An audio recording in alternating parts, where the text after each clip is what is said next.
천정배 전 대표님, 우리 국민의당 지지율을 올리시는 방법이 무엇인지 설명을 듣도록 하겠습니다.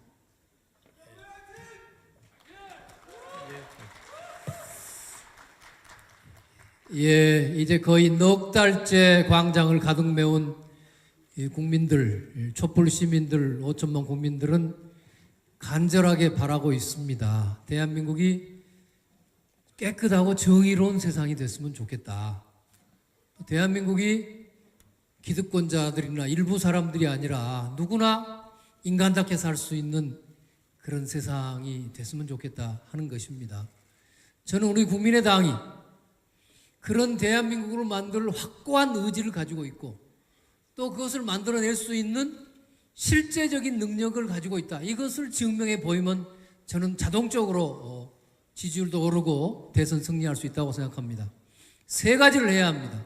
첫째는 국가 대개혁을, 그 개혁의 비전을 끊임없이 제시하고 추진해 가야 합니다. 지금 아까 주성영 원내대표님 말씀 계셨습니다만 지금도 국회가 열려 있습니다. 아까 우리가 세월호 분향소에 가서 분향도 하고 유족들도 만났습니다만 세월호 특별법이라든가 검찰 개혁을 위한 공수처법이라든가 이런 법안들, 개혁 법안들을 당장 처리하는데 앞장서는 것으로부터 출발해야 합니다. 두 번째는 어떻게 개혁을 실제로 이룰 수 있는가입니다. 누가 대통령이 되고 어느 정당이 집권당이 돼도 심각한 여소야대 국회가 됩니다. 사실은 아무것도 할 수 없습니다. 특히 우리 국민의당은 이제 이찬열 의원님 오셔서 39석의 의석을 가지게 됐습니다. 집권을 하더라도 이 39석의 의석을 가지고 어떻게 나라를 이끌어가면서 개혁을 해낼 수 있을지 이 점에 관해서 우리가 국민들의 의구심을 해소해 드려야 합니다. 저는 그것이 개혁 연정을 하는 길이라고 생각합니다. 국회 우리 39명이 앞장서고 많은 개혁을 바라는 정당, 세력들을 다 함께 모여서 강력한 개혁 대오를 형성해야 합니다. 과반수로도 부족합니다. 국회 선진화법이라는 게 있기 때문에 180명의 국회의원들의 대오를 형성하지 않으면 안 되는 겁니다. 그래서 이런 개혁 연정 우리가 꼭 앞장서서 당 논의하고 그걸 우리 당의 입장으로 분명하게 확인하고 또 열심히 추진해야 합니다. 미래를 위해서 여러 가지 방안이 있습니다만은 가장 중요한 것은 저는 한국의 이 승자 독식의 권력 구조를 바꿀 수 있는 개헌이 있어야 한다고 생각합니다. 그래서 이런 부분에 대해서 우리가 더 확실하게 해야 한다고 봅니다. 시간이 지났나요? 네. 한 가지만 더 붙이겠습니다.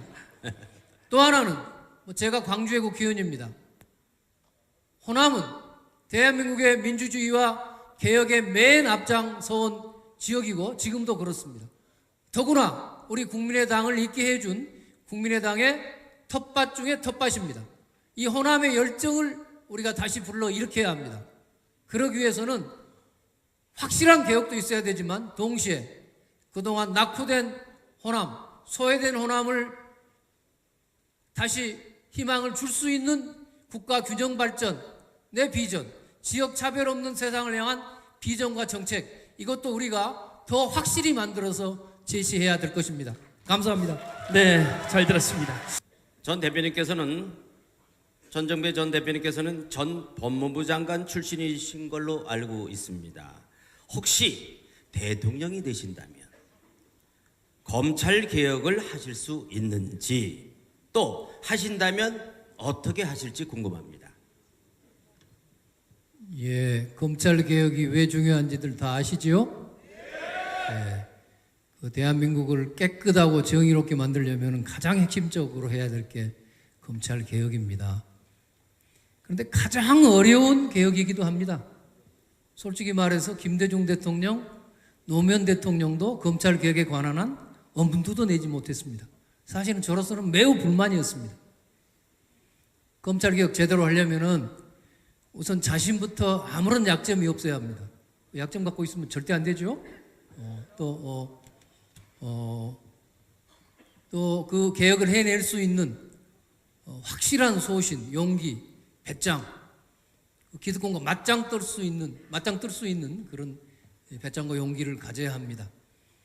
저는 다른 건 몰라도 그 점에 관해서는 천정배가 최적임자다 이렇게 자부하고 있습니다. 여러분 동의하십니까? 검찰 개혁은 정당하게 정권이 이제 12월 대선이라 하더라도 사실은 대통령 취임 전부터 인수위 시절부터 가장 먼저 착수해서 전광석화처럼 해내야 한다고 생각합니다.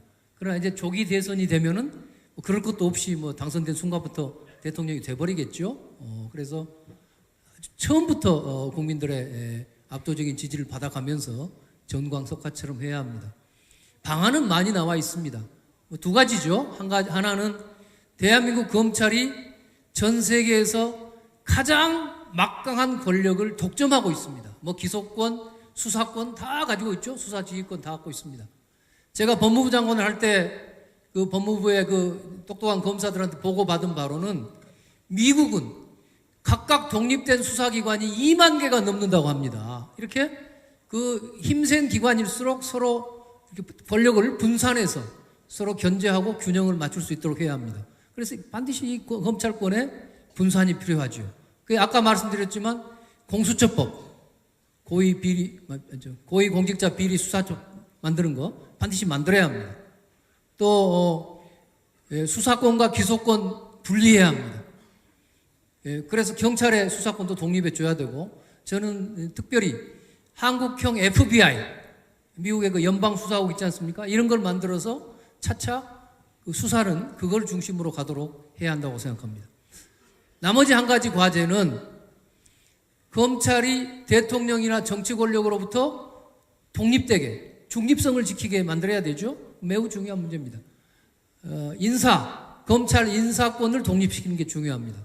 엊그제 우리 당이 그 개헌안을 발표했는데 여러분들 내용 아신지 모르겠어요. 거기에 검찰총장을 어떻게 뽑자고 했습니까? 예? 아닙니다.